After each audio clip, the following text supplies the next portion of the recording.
നമസ്കാരം. സ്വിസ് ലേണിംഗിലേക്ക് ഏവർക്കും സ്വാഗതം. ഇന്നത്തെ ക്ലാസ്സിൽ ഉൾപ്പെടുത്തിയിട്ടുള്ളത് കറണ്ട് അഫയേഴ്സ് ആണ്. 2025 50 കറണ്ട് അഫയേഴ്സ് ആണ് നമ്മൾ ഈ ക്ലാസ്സിൽ പഠിക്കുന്നത്. അപ്പോൾ നമുക്ക് ക്ലാസ്സിലേക്ക് പോകാം. ആദ്യത്തെ ക്വസ്റ്റ്യൻ, 2025 റിപ്പബ്ലിക് ദിനത്തിൽ എത്ര മലയാളികൾക്കാണ് പത്മ പുരസ്കാരം ലഭിച്ചത്? ആൻസർ 5 മലയാളികളാണ്. അപ്പോൾ 5 മലയാളികൾക്കാണ് 2025 റിപ്പബ്ലിക് ദിനത്തിൽ പത്മ പുരസ്കാരം നൽകിയത്. 2025 പത്മവിഭൂഷൺ പുരസ്കാരം ലഭിച്ച മലയാളി ആരാണ്? MT വാസുദേവൻ നായരാണ്. അദ്ദേഹത്തിന് മരണാനന്തര ബഹുമതിയാണ് ലഭിച്ചത്. പത്മവിഭൂഷൺ 2025 മരണാനന്തരമായിട്ട് ലഭിച്ച മലയാളി ആരാണ്? MT വാസുദേവൻ നായർ. ഇന്ത്യയിലെ ആദ്യത്തെ തേൻ ഗ്രാമം സ്ഥിതി ചെയ്യുന്നത് എവിടെയാണ്? മഹാരാഷ്ട്രയിലാണ്. മഹാരാഷ്ട്രയിലെ സത്താറയിലെ മൻഗട്ട് ഗ്രാമത്തിലാണ്. മൻഗട്ട് ഗ്രാമം, ഇന്ത്യയിലെ ആദ്യത്തെ തേൻ ഗ്രാമം സ്ഥിതി ചെയ്യുന്നത് മഹാരാഷ്ട്രയിലെ സത്താറയിലെ മൻഗട്ട് ഗ്രാമം. 2025 റിപ്പബ്ലിക് ദിനത്തിൽ എത്ര മലയാളികൾക്കാണ് പത്മ പുരസ്കാരം ലഭിച്ചത്? 5 മലയാളികൾക്ക്. 2025 പത്മവിഭൂഷൺ മരണാനന്തരമായി ലഭിച്ച മലയാളി ആരാണ്? MT വാസുദേവൻ നായർ. ഇന്ത്യയിലെ ആദ്യത്തെ തേൻ ഗ്രാമം സ്ഥിതി ചെയ്യുന്നത് ഏത് സംസ്ഥാനത്താണ്? മഹാരാഷ്ട്രയിലാണ്. മഹാരാഷ്ട്രയിലെ സത്താറയിലെ മൻഗട്ട് ഗ്രാമത്തിലാണ്. 2025 ഇന്ത്യൻ ഓപ്പൺ ബാഡ്മിന്റൺ വനിതാ സിംഗിൾസ് കിരീട ജേതാവ് ആരാണ്? അൻസേ യങ് ആണ്. ദക്ഷിണ കൊറിയയുടെ അൻസേ യങ്ങിനാണ് 2025 ഇന്ത്യൻ ഓപ്പൺ ബാഡ്മിന്റൺ വനിതാ സിംഗിൾസ് കിരീടം ലഭിച്ചത്. അൻസേ യങ്, ദക്ഷിണ കൊറിയ. ശ്രീഹരിക്കോട്ടയിലെ സതീഷ് ധവാൻ സ്പേസ് സെന്ററിൽ നിന്നുള്ള ഇന്ത്യയുടെ 100ാമത്തെ വിക്ഷേപണം ഏതാണ്? NVS-02 ആണ്. അപ്പോൾ ശ്രീഹരിക്കോട്ടയിലെ സതീഷ് ധവാൻ സ്പേസ് സെന്ററിൽ നിന്നുള്ള ഇന്ത്യയുടെ 100ാമത്തെ വിക്ഷേപണം ഏതാണ്?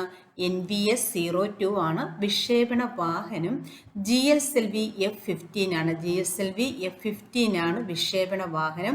വിക്ഷേപിച്ച തീയതി 2025 ജനുവരി 29. 2025 ജനുവരി 29 NVS-02 വിക്ഷേപിച്ചത്.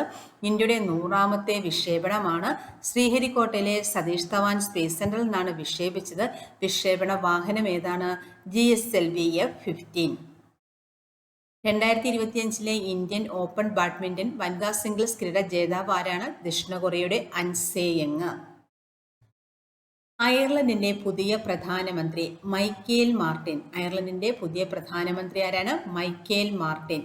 എവറസ്റ്റ് കീഴടക്കുന്ന ഏറ്റവും പ്രായം കുറഞ്ഞ ഇന്ത്യക്കാരി കാമ്യ കാർത്തികേയൻ. എവറസ്റ്റ് കീഴടക്കുന്ന ഏറ്റവും പ്രായം കുറഞ്ഞ ഇന്ത്യക്കാരി ആരാണ്? കാമ്യ കാർത്തികേയൻ.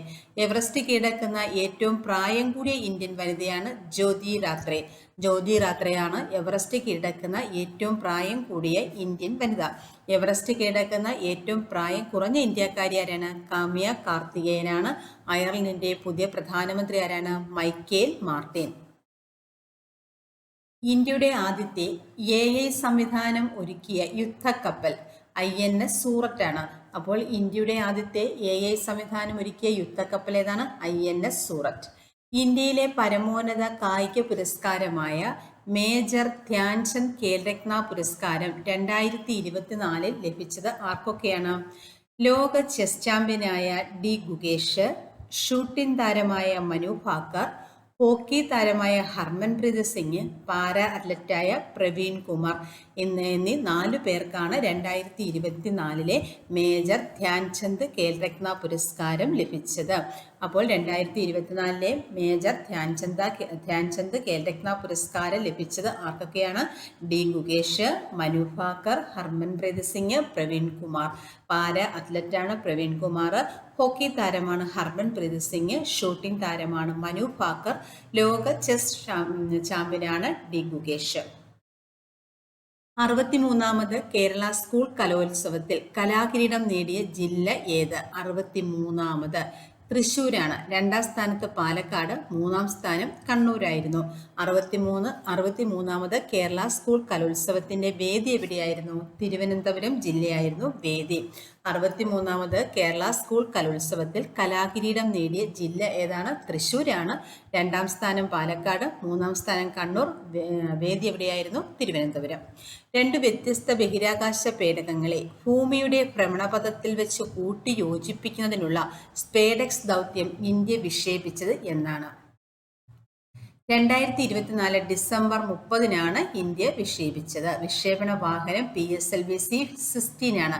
PSLV-C-16 വിക്ഷേപണ വാഹനമാണ്. 2 വ്യത്യസ്ത ബഹിരാകാശ പേടകങ്ങളെ ഭൂമിയുടെ ഭ്രമണപഥത്തിൽ വെച്ച് കൂട്ടി യോജിപ്പിക്കുന്നതിനുള്ള സ്പേഡെക്സ് ദൗത്യം ഇന്ത്യ വിക്ഷേപിച്ചത് എന്നാണ്? 2024 ഡിസംബർ 30-നാണ്. വിക്ഷേപണ വാഹനം ഏതാണ്? PSLV-C-16. ബംഗ്ലാദേശിന്റെ രാഷ്ട്രപിതാവ് എന്ന പദവിയിൽ നിന്നും ഒഴിവാക്കിയത്. നേരത്തെ അപ്പോൾ രാഷ്ട്രപിതാവ് ആരായിരുന്നു? ബംഗ്ലാദേശിന്റെ ഷെയ്ഖ് മുജീബ് റഹ്മാൻ ആയിരുന്നു. ബംഗബന്ധു എന്നറിയപ്പെട്ട ഷെയ്ഖ് മുജീബ് റഹ്മാൻ ആയിരുന്നു ബംഗ്ലാദേശിന്റെ രാഷ്ട്രപിതാവ്. ഈ പദവിയിൽ നിന്നും അദ്ദേഹത്തെ ഒഴിവാക്കി. ബംഗ്ലാദേശിന്റെ പുതിയ രാഷ്ട്രപിതാവായി പ്രഖ്യാപിച്ചത് മേജർ സിയാവൂർ റഹ്മാനെയാണ്. മേജർ സിയാവൂർ റഹ്മാൻ. അപ്പോൾ അടുത്തിടെ ബംഗ്ലാദേശിന്റെ രാഷ്ട്രപിതാവ് എന്ന പദവിയിൽ നിന്നും ഒഴിവാക്കിയത് ആരെയാണ്? ഷെയ്ഖ് മുജീബ് റഹ്മാനെയാണ്. ഷെയ്ഖ് മുജീബ് റഹ്മാൻ ബംഗബന്ധു എന്നാണ് അറിയപ്പെട്ടത്. ബംഗ്ലാദേശിന്റെ രാഷ്ട്രപിതാവായി അടുത്തിടെ പ്രഖ്യാപിച്ചത് ആരെയാണ്? മേജർ സിയാവൂർ റഹ്മാൻ. ഡിസ്നിലാൻഡ് മാതൃകയിൽ വിനോദസഞ്ചാര പദ്ധതി നടപ്പിലാക്കാൻ ഒരുങ്ങുന്ന കേരളത്തിലെ വിനോദസഞ്ചാര കേന്ദ്രം ഏത്? ആതിരപ്പള്ളിയാണ്. അപ്പോൾ ഡിസ്നിലാൻഡ് മാതൃകയിൽ വിനോദസഞ്ചാര പദ്ധതി നടപ്പിലാക്കാൻ ഒരുങ്ങുന്ന കേരളത്തിലെ വിനോദസഞ്ചാര കേന്ദ്രം ഏതാണ്? ആതിരപ്പള്ളി. ആരോഗ്യ കുടുംബക്ഷേമ വകുപ്പിന്റെ നേതൃത്വത്തിൽ സർക്കാർ എയ്ഡഡ് സ്കൂളുകളിലെ കാഴ്ച പരിമിതിയുള്ള കുട്ടികൾക്ക് സൗജന്യമായി കണ്ണടകൾ വിതരണം ചെയ്യുന്ന പദ്ധതി ഏതാണ്? മിഴി. എന്താണ് മിഴി എന്ന പദ്ധതി? ആരോഗ്യ കുടുംബക്ഷേമ വകുപ്പിന്റെ നേതൃത്വത്തിൽ സർക്കാർ എയ്ഡഡ് സ്കൂളുകളിലെ കാഴ്ച പരിമിതിയുള്ള കുട്ടികൾക്ക് സൗജന്യമായി കണ്ണടകൾ വിതരണം ചെയ്യുന്ന പദ്ധതിയാണിത്, മിഴി. 2025 ലോക പാരാ അത്ലറ്റിക് ചാമ്പ്യൻഷിപ്പിന് വേദിയായത് എവിടെയാണ്?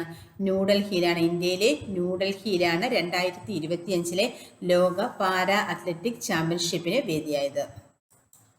ലോക ബ്ലിറ്റ്സ് ചെസ് ചാമ്പ്യൻഷിപ്പിൽ വനിതാ വിഭാഗത്തിൽ വെങ്കലം നേടിയ ഇന്ത്യൻ ഗ്രാൻഡ് മാസ്റ്റർ. ലോക ബ്ലിറ്റ്സ് ചെസ് ചാമ്പ്യൻഷിപ്പിൽ വനിതാ വിഭാഗത്തിൽ വെങ്കലം നേടിയ ഇന്ത്യൻ ഗ്രാൻഡ് മാസ്റ്റർ ആരാണ്? ആർ വൈശാലി. 2024 മൗലാന അബ്ദുൽ കലാം ആസാദ് ട്രോഫി ജേതാക്കൾ ആര്? ചണ്ഡീഗഡ് യൂണിവേഴ്സിറ്റിയാണ്. 2024 മൗലാന അബ്ദുൽ കലാം ആസാദ് ട്രോഫി ജേതാക്കൾ ആരാണ്? ചണ്ഡീഗഡ് യൂണിവേഴ്സിറ്റി.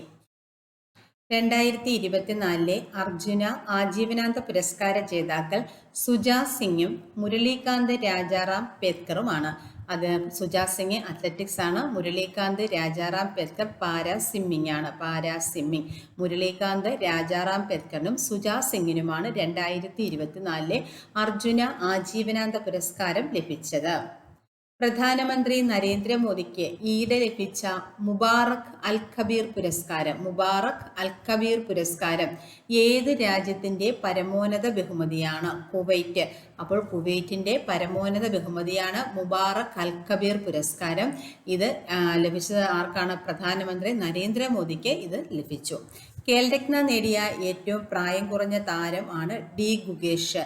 ഖേൽരത്ന നേടുന്ന ഏറ്റവും പ്രായം കുറഞ്ഞ താരം ആരാണ്? ഡി ഗുഗേഷ്.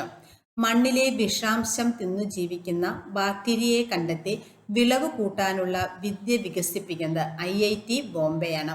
മണ്ണിലെ വിഷാംശം തിന്നു ജീവിക്കുന്ന ബാക്ടീരിയയെ കണ്ടെത്തി വിളവ് കൂട്ടാനുള്ള വിദ്യ വികസിപ്പിക്കുന്നത് എവിടെയാണ്? IIT ബോംബെ. ആത്മാവിന്റെ സങ്കേതങ്ങൾ കേരളത്തിലെ വിശുദ്ധ വനങ്ങൾ എന്ന ഡോക്യുമെന്ററി ആരുടേതാണ്? വേണു നായരുടേതാണ്. ആത്മാവിന്റെ സങ്കേതങ്ങൾ കേരളത്തിലെ വിശുദ്ധ വനങ്ങൾ എന്ന ഡോക്യുമെന്ററി ആരുടേതാണ്? വേണു നായർ. പൊതു ചെലവുകളിലും സർക്കാർ പദ്ധതികളിലും സുതാര്യതയും ഉത്തരവാദിത്വവും വർദ്ധിപ്പിക്കുന്നതിനും ഡേറ്റ ശേഖരിക്കുന്നതിനും കൈകാര്യം ചെയ്യുന്നതിനും വിശകലനം ചെയ്യുന്നതിനും ഇന്ത്യയുടെ കൺട്രോളർ ആൻഡ് ഓഡിറ്റർ ജനറൽ ഉപയോഗിക്കുന്ന ഒരു digital platform open data kit. Open data kit ആണ്.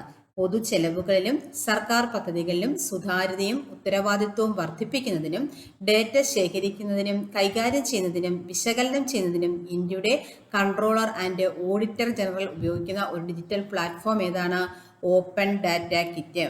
ആത്മാവിന്റെ സങ്കേതങ്ങൾ, കേരളത്തിലെ വിശുദ്ധ വനങ്ങൾ എന്ന ഡോക്യുമെന്ററി ആരുടേതാണ്? വേണു നായർ. 97ാമത് ഓസ്കാർ അവാർഡിനുള്ള ബ്രിട്ടന്റെ ഔദ്യോഗിക എൻട്രിയായി പട്ടികയിൽ ഇടം പിടിച്ച ഹിന്ദി ചിത്രം ഏത്? സന്തോഷ്. 97ാമത് ഓസ്കാർ അവാർഡിനുള്ള ബ്രിട്ടന്റെ ഔദ്യോഗിക എൻട്രിയായി പട്ടികയിൽ ഇടം പിടിച്ച ഹിന്ദി ചിത്രം ഏതാണ്? സന്തോഷ്. കടൽപ്പായൽ കൃഷി പ്രോത്സാഹിപ്പിക്കുന്നതിന് വനിതകൾക്കായി ഗ്രാന്റ് അനുവദിച്ചുകൊണ്ടുള്ള കേന്ദ്ര സർക്കാർ പദ്ധതി പ്രധാനമന്ത്രി മത്സ്യ കിസാൻ സമൃദ്ധി സഹയോജന. കടൽപ്പായൽ കൃഷി പ്രോത്സാഹിപ്പിക്കുന്നതിന് വനിതകൾക്കായി ഗ്രാന്റ് അനുവദിച്ചുകൊണ്ടുള്ള കേന്ദ്ര സർക്കാരിന്റെ പദ്ധതി ഏതാണ്? പ്രധാനമന്ത്രി മത്സ്യ കിസാൻ സമൃദ്ധി സഹയോജന. 2030 ശൈശവ വിവാഹം നിർത്തലാക്കുന്നതിനായി ക്യാമ്പയിൻ ആരംഭിച്ച രാജ്യം ഏത്? നേപ്പാളാണ്. 2030 ശൈശവ വിവാഹം നിർത്തലാക്കുന്നതിനായി ക്യാമ്പയിൻ ആരംഭിച്ച രാജ്യം ഏതാണ്? നേപ്പാൾ. ഇന്ത്യയിൽ ആദ്യമായി തീരദേശ പക്ഷികളുടെ സെൻസസ് എടുക്കുന്ന സംസ്ഥാനം ഏത്? ഗുജറാത്ത് ആണ്. ഇന്ത്യയിൽ ആദ്യമായി തീരദേശ പക്ഷികളുടെ സെൻസസ് എടുക്കുന്ന സംസ്ഥാനം ഏതാണ്? ഗുജറാത്ത്. 2025 ബോർഡർ ഗവാസ്കർ ട്രോഫിയിൽ ജേതാക്കളായത് ഓസ്ട്രേലിയയാണ്. 2025 ബോർഡർ ഗവാസ്കർ ട്രോഫിയിൽ ജേതാക്കളായതാരാണ്? ഓസ്ട്രേലിയ. HMPV ഇന്ത്യയിലെ ആദ്യ കേസ് റിപ്പോർട്ട് ചെയ്തത് ബാംഗ്ലൂരാണ്. HMPV ഇന്ത്യയിലെ ആദ്യ കേസ് റിപ്പോർട്ട് ചെയ്തത് എവിടെയാണ്? ബംഗളൂരു. HMPV എന്താണ്? ഹ്യൂമൻ മെറ്റനോമ വൈറസ് ഇന്ത്യയിൽ ആദ്യ കേസ് റിപ്പോർട്ട് ചെയ്തത് എവിടെയാണ്? ബംഗളൂരു. 2025 ജനുവരിയിൽ 7.1 തീവ്രത രേഖപ്പെടുത്തിയ ഭൂകമ്പമുണ്ടായ ഇന്ത്യയുടെ അതിർത്തി പ്രദേശം ഏത്? ടിബറ്റ് ആണ്. ടിബറ്റിൽ 2025 ജനുവരിയിൽ 7.1 തീവ്രത രേഖപ്പെടുത്തിയ ഭൂകമ്പം ഉണ്ടായി. ISROയുടെ പുതിയ ചെയർമാനായി നിയമിതനായത് ഡോക്ടർ വി നാരായണൻ. ISROയുടെ പുതിയ ചെയർമാനായി നിയമിതനായത് ആരാണ്? Doctor V Narayanan. 2025 ജനുവരിയിൽ രാജിവെച്ച ജസ്റ്റിൻ ട്രൂഡോ ഏത് രാജ്യത്തെ പ്രധാനമന്ത്രിയായിരുന്നു? Justin Trudeau Canada. അപ്പോൾ 2025 ജനുവരിയിൽ രാജിവെച്ച ജസ്റ്റിൻ ട്രൂഡോ ഏത് രാജ്യത്തെ പ്രധാനമന്ത്രിയായിരുന്നു? കാനഡ. മികച്ച ചിത്രത്തിനായുള്ള ഓസ്കാർ പ്രഥമ പരിഗണന പട്ടികയിൽ ഇടം നേടിയ മലയാള ചലച്ചിത്രം ഏത്? ആടുജീവിതം. മികച്ച ചിത്രത്തിനായുള്ള ഓസ്കാർ പ്രഥമ പരിഗണനാ പട്ടികയിൽ ഇടം നേടിയ മലയാള ചലച്ചിത്രം ഏത്? ആടുജീവിതം. ഇന്ത്യയിലെ ആദ്യ ജൈവ മത്സ്യബന്ധന ക്ലസ്റ്റർ ആരംഭിച്ചത് എവിടെ? സിക്കിമിലാണ്. ഇന്ത്യയിലെ ആദ്യ ജൈവ മത്സ്യബന്ധന ക്ലസ്റ്റർ ആരംഭിച്ചത് എവിടെയാണ്? സിക്കിം. 2024-25 ഇന്ത്യയുടെ GDP വളർച്ച എത്രയാണ്? 6.4% ആണ്. 2024-25 ഇന്ത്യയുടെ GDP വളർച്ച എത്രയാണ്? 6.4%. കേന്ദ്ര സംസ്ഥാന ഏജൻസികളുടെ പ്രവർത്തനം മെച്ചപ്പെടുത്താനും അന്താരാഷ്ട്ര തലത്തിലുള്ള അന്വേഷണങ്ങൾക്കും ലക്ഷ്യമിട്ട് CBI ആവിഷ്കരിച്ച പോർട്ടൽ ഏത്? ഭാരത് പോൾ. അപ്പോൾ കേന്ദ്ര സംസ്ഥാന ഏജൻസികളുടെ പ്രവർത്തനം മെച്ചപ്പെടുത്താനും അന്താരാഷ്ട്ര തലത്തിലുള്ള അന്വേഷണങ്ങൾക്കും ലക്ഷ്യമിട്ട് CBI ആവിഷ്കരിച്ച പോർട്ടൽ ഏതാണ്? ഭാരത് പോൾ. ദേശീയ സീനിയർ സ്കൂൾ അത്ലറ്റിക്സ് വേദി റാഞ്ചിയാണ്. ദേശീയ സീനിയർ സ്കൂൾ അത്ലറ്റിക്സിന്റെ വേദി എവിടെയാണ്? റാഞ്ചി. 74ാമത് സീനിയർ ദേശീയ ബാസ്കറ്റ്ബോൾ ചാമ്പ്യൻഷിപ്പിന് ആതിഥേയത്വം വഹിക്കുന്ന സംസ്ഥാനം ഗുജറാത്ത്. 74ാമത് സീനിയർ ദേശീയ ബാസ്കറ്റ്ബോൾ ചാമ്പ്യൻഷിപ്പിന് ആതിഥേയത്വം വഹിക്കുന്ന സംസ്ഥാനം ഏതാണ്? ഗുജറാത്ത്. 2025 ആഗോള ജാവലിൻ മത്സരത്തിന് വേദിയാകുന്നത് ഇന്ത്യ. 2025 ആഗോള ജാവലിൻ മത്സരത്തിന് വേദിയാകുന്നത് ഇന്ത്യ. ലോകത്തിലെ ഏറ്റവും വലിയ മെട്രോ ശൃംഖലയുടെ കാര്യത്തിൽ ഇന്ത്യയുടെ സ്ഥാനം എത്രയാണ്? 3. ലോകത്തിലെ ഏറ്റവും വലിയ മെട്രോ ശൃംഖലയുടെ കാര്യത്തിൽ ഇന്ത്യയുടെ സ്ഥാനം എത്രയാണ്? 3. 2025 പ്രിയദർശിനി സാഹിത്യ പുരസ്കാരത്തിന് അർഹയായത് ആര്? M. ലീലാവതി. 2025 പ്രിയദർശിനി സാഹിത്യ പുരസ്കാരത്തിന് അർഹയായത് M. ലീലാവതി. ഇന്ത്യയിലെ ആദ്യ ഹരിത ഹൈഡ്രജൻ ഹബിന് പ്രധാനമന്ത്രി തറക്കല്ലിട്ടത് എവിടെയാണ്? വിശാഖപട്ടണത്താണ്. ഇന്ത്യയിലെ ആദ്യത്തെ ഹരിത ഹൈഡ്രജൻ ഹബിന് പ്രധാനമന്ത്രി തറക്കല്ലിട്ടത് എവിടെയാണ്? വിശാഖപട്ടണം. ദേശീയ തലത്തിൽ ജനിതക ഡേറ്റാബേസ് തയ്യാറാക്കുന്ന പദ്ധതി ജീനോം ഇന്ത്യ. ദേശീയ തലത്തിൽ ജനിതക ഡേറ്റാബേസ് തയ്യാറാക്കുന്ന പദ്ധതി ഏതാണ്? Genome India. 2025 ജനുവരി അയച്ച മലയാളിയായ മുൻ അഡീഷണൽ സോളിസിറ്റർ ജനറൽ ആരാണ്? എം ചന്ദ്രശേഖരൻ. അദ്ദേഹം 2025 ജനുവരിയിൽ അന്തരിച്ചു. മലയാളിയായ മുൻ അഡീഷണൽ സോളിസിറ്റർ ജനറൽ ആയിരുന്നു ആര്? എം ചന്ദ്രശേഖരൻ. കവി സുഗതകുമാരിയുടെ നവതി ആഘോഷത്തോടെ അനുബന്ധിച്ചുള്ള സുഗത നവതി പുരസ്കാരത്തിന് അർഹനായത് ആര്? ശ്രീമൻ നാരായണൻ. KV സുഗതകുമാരിയുടെ നവതി ആഘോഷത്തോടെ അനുബന്ധിച്ചുള്ള സുഗത നവതി പുരസ്കാരത്തിന് അർഹനായത് ആരാണ്? ശ്രീമൻ നാരായണൻ. BCCIയുടെ പുതിയ സെക്രട്ടറിയായി ചുമതലയേറ്റത് ദേവജിത്ത് സൈക്കിയ. BCCIയുടെ പുതിയ സെക്രട്ടറിയായി ചുമതലയേറ്റത് ആരാണ്? ദേവജിത്ത് സൈക്കിയ. 4 മുതൽ 7 കിലോമീറ്റർ വരെ ദൂരെയുള്ള യുദ്ധ ടാങ്കുകളെ തകർക്കാൻ ശേഷിയുള്ള DRDO തദ്ദേശീയമായി വികസിപ്പിച്ച പരീക്ഷണം വിജയിച്ച മിസൈൽ ഏത്? ടാങ്ക്വേദ നാഗ് MK2. അപ്പോൾ 4 മുതൽ 7 കിലോമീറ്റർ വരെ ദൂരെയുള്ള യുദ്ധ ടാങ്കുകളെ തകർക്കാൻ ശേഷിയുള്ള DRDO തദ്ദേശീയമായി വികസിപ്പിച്ച് പരീക്ഷണം വിജയിച്ച മിസൈലിന്റെ പേരെന്താണ്? ടാങ്ക്വേദ നാഗ് MK2. റോഡ് അപകടങ്ങൾ തടയാൻ നോ ഹെൽമറ്റ് നോ ഫ്യുവൽ നയം നിർദ്ദേശിച്ച സംസ്ഥാന സർക്കാർ ഏത്? ഉത്തർപ്രദേശാണ്. റോഡ് അപകടങ്ങൾ തടയാൻ നോ ഹെൽമറ്റ് നോ ഫ്യുവൽ നയം നിർദ്ദേശിച്ച സംസ്ഥാന സർക്കാർ ഏതാണ്? ഉത്തർപ്രദേശ്. ഇന്ത്യൻ നാവികസേനയ്ക്കായി പുറത്തിറക്കിയ രണ്ടാമത്തെ വിവിധോദ്ദേശ കപ്പലിന്റെ പേര് INS ഉത്കർഷ്. ഇന്ത്യൻ നാവികസേനയ്ക്കായി പുറത്തിറക്കിയ രണ്ടാമത്തെ വിവിധോദ്ദേശ കപ്പലിന്റെ പേരെന്താണ്? INS ഉത്കർഷ്.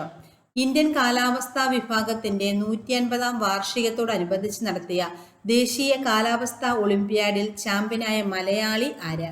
ആദിത്യ സുഹാസ് നായർ. ഇന്ത്യൻ കാലാവസ്ഥാ വിഭാഗത്തിന്റെ 150-ാം വാർഷികത്തോടനുബന്ധിച്ച് നടത്തിയ ദേശീയ കാലാവസ്ഥാ ഒളിമ്പ്യാഡിൽ ചാമ്പ്യനായ മലയാളി ആരാണ്? ആദിത്യ സുഹാസ് നായർ. ഈ പഠിച്ച കാര്യങ്ങൾ നമുക്കൊന്ന് നോക്കാം. ഇന്ത്യൻ കാലാവസ്ഥാ വിഭാഗത്തിന്റെ 150-ാം വാർഷികത്തോടനുബന്ധിച്ച് നടത്തിയ ദേശീയ കാലാവസ്ഥാ ഒളിമ്പ്യാഡിൽ ചാമ്പ്യനായ മലയാളി ആരാണ്? ആദിത്യ സുഹാസ് നായർ. ഇന്ത്യൻ നാവികസേനയ്ക്കായി പുറത്തിറക്കിയ രണ്ടാമത്തെ വിവിധോദ്ദേശ കപ്പലിന്റെ പേര് INS ഉത്കർഷ്. റോഡ് അപകടങ്ങൾ തടയാൻ നോ ഹെൽമറ്റ് നോ ഫ്യുവൽ നയം നിർദ്ദേശിച്ച സംസ്ഥാന സർക്കാർ ഉത്തർപ്രദേശ്. കവി സുഗതകുമാരിയുടെ നവതി ആഘോഷത്തോടനുബന്ധിച്ചുള്ള സുഗത നവതി പുരസ്കാരത്തിന് അർഹനായത് ശ്രീമൻ നാരായണൻ. BCCIയുടെ പുതിയ സെക്രട്ടറിയായി ചുമതലയേറ്റത് ദേവജിത്ത് സൈക്കിയ. 4 മുതൽ 7 കിലോമീറ്റർ വരെ ദൂരെയുള്ള യുദ്ധ ടാങ്കുകളെ തകർക്കാൻ ശേഷിയുള്ള DRDO തദ്ദേശീയമായി വികസിപ്പിച്ച് പരീക്ഷണം വിജയിച്ച മിസൈലിന്റെ പേരെന്താണ്? ടാങ്ക്വേദ നാഗ് MK2. റോഡ് അപകടങ്ങൾ തടയാൻ നോ ഹെൽമറ്റ് നോ ഫ്യുവൽ നയം നിർദ്ദേശിച്ച സംസ്ഥാന സർക്കാർ ഏതാണ്? ഉത്തർപ്രദേശ്. ഇന്ത്യയിലെ ആദ്യ ഹരിത ഹൈഡ്രജൻ ഹബിന് പ്രധാനമന്ത്രി തറക്കല്ലിട്ടത് എവിടെയാണ്? വിശാഖപട്ടണം. ദേശീയ തലത്തിൽ ജനിതക ഡേറ്റാബേസ് തയ്യാറാക്കുന്ന പദ്ധതി ജീനോം ഇന്ത്യ. 2025 ജനുവരിയിൽ അന്തരിച്ച മലയാളിയായ മുൻ അഡീഷണൽ സോളിസിറ്റർ ജനറൽ ആരാണ്? M ചന്ദ്രശേഖരൻ. 2025 ആഗോള ജാവലിൻ മത്സരത്തിന് വേദിയാകുന്നത് ഇന്ത്യ. ലോകത്തിലെ ഏറ്റവും വലിയ മെട്രോ ശൃംഖലയുടെ കാര്യത്തിൽ ഇന്ത്യയുടെ സ്ഥാനം 3. 2025 പ്രിയദർശിനി സാഹിത്യ പുരസ്കാരത്തിന് അർഹയായത് M ലീലാവതി. കേന്ദ്ര സംസ്ഥാന ഏജൻസികളുടെ പ്രവർത്തനം മെച്ചപ്പെടുത്താനും അന്താരാഷ്ട്ര തലത്തിലുള്ള അന്വേഷണങ്ങൾക്ക് ലക്ഷ്യമിട്ട് CBI ആവിഷ്കരിച്ച പോർട്ടലിന്റെ പേരെന്താണ്? ഭാരത് പോൾ. ദേശീയ സീനിയർ സ്കൂൾ അത്ലറ്റിക്സിന്റെ വേദി റാഞ്ചി. 74ാമത് സീനിയർ ദേശീയ ബാസ്കറ്റ്ബോൾ ചാമ്പ്യൻഷിപ്പിന് ആതിഥേയത്വം വഹിക്കുന്ന സംസ്ഥാനം ഗുജറാത്ത്. മികച്ച ചിത്രത്തിനായുള്ള ഓസ്കാർ പ്രഥമ പരിഗണനാ പട്ടികയിൽ ഇടം നേടിയ മലയാള ചലച്ചിത്രം ഏതാണ്? ആടുജീവിതം. ഇന്ത്യയിലെ ആദ്യത്തെ ജൈവ മത്സ്യബന്ധന ക്ലസ്റ്റർ ആരംഭിച്ചത് സിക്കിമില്. 2024-25 ഇന്ത്യയുടെ GDP വളർച്ച 6.4%. 2025 ജനുവരിയിൽ 7.1 തീവ്രത രേഖപ്പെടുത്തിയ ഭൂകമ്പമുണ്ടായ ഇന്ത്യയുടെ അതിർത്തി പ്രദേശമേത്? ടിബറ്റ്. ISROയുടെ പുതിയ ചെയർമാനായി നിയമിതനായത് ഡോക്ടർ വി നാരായണൻ. 2025 ജനുവരിയിൽ രാജിവെച്ച ജസ്റ്റിൻ ട്രൂഡോ ഏത് രാജ്യത്തെ പ്രധാനമന്ത്രിയായിരുന്നു? കാനഡ. ഇന്ത്യയിൽ ആദ്യമായി തീരദേശ പക്ഷികളുടെ സെൻസസ് എടുക്കുന്ന സംസ്ഥാനം ഗുജറാത്ത്. 2025 ബോർഡർ ഗവാസ്കർ ട്രോഫിയിൽ ജേതാക്കൾ ഓസ്ട്രേലിയ. HMPV ഇന്ത്യയിലെ ആദ്യത്തെ കേസ് റിപ്പോർട്ട് ചെയ്തത് ബാംഗ്ലൂരു. Human metapneumo virus. 97ാമത് ഓസ്കാർ അവാർഡിനുള്ള ബ്രിട്ടന്റെ ഔദ്യോഗിക എൻട്രിയായി പട്ടികയിൽ ഇടം പിടിച്ച ഹിന്ദി ചിത്രം സന്തോഷ്. കടൽപ്പായൽ കൃഷി പ്രോത്സാഹിപ്പിക്കുന്നതിന് വനിതകൾക്കായി ഗ്രാന്റ് അനുവദിച്ചുകൊണ്ടുള്ള കേന്ദ്ര സർക്കാരിന്റെ പദ്ധതി പ്രധാനമന്ത്രി മത്സ്യ കിസാൻ സമൃദ്ധി സഹയോജന. 2030 ശൈശവ വിവാഹം നിർത്തലാക്കുന്നതിനായി ക്യാമ്പയിൻ ആരംഭിച്ച രാജ്യം നേപ്പാൾ. ആത്മാവിന്റെ സങ്കേതങ്ങൾ, കേരളത്തിലെ വിശുദ്ധ വനങ്ങൾ എന്ന ഡോക്യുമെന്ററി ആരുടേതാണ്? വേണു നായർ. പൊതു ചെലവുകളിലും സർക്കാർ പദ്ധതികളിലും സുതാര്യതയും ഉത്തരവാദിത്വവും വർദ്ധിപ്പിക്കുന്നതിനും ഡേറ്റ ശേഖരിക്കുന്നതിനും കൈകാര്യം ചെയ്യുന്നതിനും വിശകലനം ചെയ്യുന്നതിനും ഇന്ത്യയുടെ കൺട്രോളർ ആൻഡ് ഓഡിറ്റർ ജനറൽ ഉപയോഗിക്കുന്ന ഒരു digital platform open data kit. പ്രധാനമന്ത്രി നരേന്ദ്രമോദിക്ക് ഈയിടെ ലഭിച്ച മുബാറക് അൽ കബീർ പുരസ്കാരം ഏത് രാജ്യത്തിന്റെ പരമോന്നത ബഹുമതിയാണ്? കുവൈറ്റ്. ഖേൽരത്ന നേടുന്ന ഏറ്റവും പ്രായം കുറഞ്ഞ താരം ഡി ഗുഗേഷ്. മണ്ണിലെ വിഷാംശം തിന്ന് ജീവിക്കുന്ന ബാക്ടീരിയയെ കണ്ടെത്തി വിളവ് കൂട്ടാനുള്ള വിദ്യ വികസിപ്പിക്കുന്നത് IIT ബോംബെ. ലോക ബ്ലിറ്റ്സ് ചെസ് ചാമ്പ്യൻഷിപ്പിൽ വനിതാ വിഭാഗത്തിൽ വെങ്കലം നേടിയ Indian grand master R Vaishali. 2024 Maulana Abdul Kalam Azad trophy ജേതാക്കൾ ചണ്ഡീഗഡ് യൂണിവേഴ്സിറ്റി. 2024 അർജുന ആജീവനാന്ത പുരസ്കാരം ലഭിച്ചത് സുജാ സിംഗ്, മുരളീകാന്ത് രാജാറാം പെദ്കർ. ആരോഗ്യ കുടുംബക്ഷേമ വകുപ്പിന്റെ നേതൃത്വത്തിൽ സർക്കാർ എയ്ഡഡ് സ്കൂളുകളിലെ കാഴ്ചപരിമിതിയുള്ള കുട്ടികൾക്ക് സൗജന്യമായി കണ്ണടകൾ വിതരണം ചെയ്യുന്ന പദ്ധതി മിഴി. 2025 ലോക പാരാ അത്ലറ്റിക് ചാമ്പ്യൻഷിപ്പിന് വേദിയാകുന്നത് ന്യൂഡൽഹി, ഇന്ത്യ. ബംഗ്ലാദേശിന്റെ രാഷ്ട്രപിതാവ് എന്ന പദവിയിൽ നിന്ന് ഒഴിവാക്കിയത് ആരെയാണ്? ഷെയ്ഖ് മുജീബ് റഹ്മാൻ. ബംഗബന്ധു എന്നാണ് അറിയപ്പെടുന്നത്. ബംഗ്ലാദേശിന്റെ രാഷ്ട്രപിതാവായി അടുത്തിടെ പ്രഖ്യാപിച്ചത് മേജർ സിയാവൂർ റഹ്മാനെയാണ്. ഡിസ്നിലാൻഡ് മാതൃകയിൽ വിനോദസഞ്ചാര പദ്ധതി നടപ്പിലാക്കാൻ ഒരുങ്ങുന്ന കേരളത്തിലെ വിനോദസഞ്ചാര കേന്ദ്രം ആതിരപ്പള്ളി. 63ാമത് കേരള സ്കൂൾ കലോത്സവത്തിൽ കലാകിരീടം നേടിയ ജില്ല തൃശൂർ. 2ാം സ്ഥാനത്ത് പാലക്കാട്. 3ാം സ്ഥാനം കണ്ണൂർ. വേദി തിരുവനന്തപുരമായിരുന്നു. 2 വ്യത്യസ്ത ബഹിരാകാശ പേടകങ്ങളെ ഭൂമിയുടെ ഭ്രമണപഥത്തിൽ വെച്ച് കൂട്ടിയോജിപ്പിക്കുന്നതിനുള്ള സ്പേഡെക്സ് ദൗത്യം ഇന്ത്യ വിക്ഷേപിച്ചത് 2024 ഡിസംബർ 30-നാണ്. വിക്ഷേപണ വാഹനം PSLV-60. ഇന്ത്യയിലെ ആദ്യത്തെ AI സംവിധാനം ഒരുക്കിയ യുദ്ധക്കപ്പൽ INS സൂററ്റ് ആണ്. ഇന്ത്യയിലെ പരമോന്നത കായിക പുരസ്കാരമായ മേജർ ധ്യാൻചന്ദ് ഖേൽരത്ന പുരസ്കാരം 2024 ലഭിച്ചവരാണ് ഡി ഗുഗേഷ്, മനു ഭാക്കർ, ഹർമൻപ്രീത് സിംഗ്, പ്രവീൺ കുമാർ. അയർലൻഡിന്റെ പുതിയ പ്രധാനമന്ത്രി മൈക്കേൽ മാർട്ടിൻ. എവറസ്റ്റ് കീഴടക്കുന്ന ഏറ്റവും പ്രായം കുറഞ്ഞ ഇന്ത്യക്കാരി കാമ്യ കാർത്തികേയൻ. എവറസ്റ്റ് കീഴടക്കുന്ന ഏറ്റവും പ്രായം കൂടി ഇന്ത്യൻ വനിത ജ്യോതി രാത്രി. 2025 ഇന്ത്യ ഓപ്പൺ ബാഡ്മിന്റൺ വനിതാ സിംഗിൾസ് ക്രീഡ ജേതാവ് അൻസെ യങ്, ദക്ഷിണ കൊറിയ. ശ്രീഹരിക്കോട്ടയിലെ സതീഷ് ധവാൻ സ്പേസ് സെന്ററിൽ നിന്നുള്ള ഇന്ത്യയുടെ 100ാമത്തെ വിക്ഷേപണമാണ് NVS-02. വിക്ഷേപണ വാഹനം GSLV F-15. വിക്ഷേപണ തീയതി 2025 ജനുവരി 29. 2025 റിപ്പബ്ലിക് ദിനത്തിൽ എത്ര മലയാളികൾക്കാണ് പത്മ പുരസ്കാരം ലഭിച്ചത്? 5. 2025 പത്മവിഭൂഷൺ പുരസ്കാരം ലഭിച്ച മലയാളി MT വാസുദേവൻ നായർ. മരണാനന്തര ബഹുമതിയാണ് ലഭിച്ചത്. ഇന്ത്യയിലെ ആദ്യത്തെ തേൻ ഗ്രാമം സ്ഥിതി ചെയ്യുന്നത് എവിടെയാണ്? മഹാരാഷ്ട്രയിലെ സത്താറയിലെ മൻഗട്ട് ഗ്രാമത്തിലാണ്. മറ്റൊരു വീഡിയോയുമായി വീണ്ടും കാണാം. Thank you.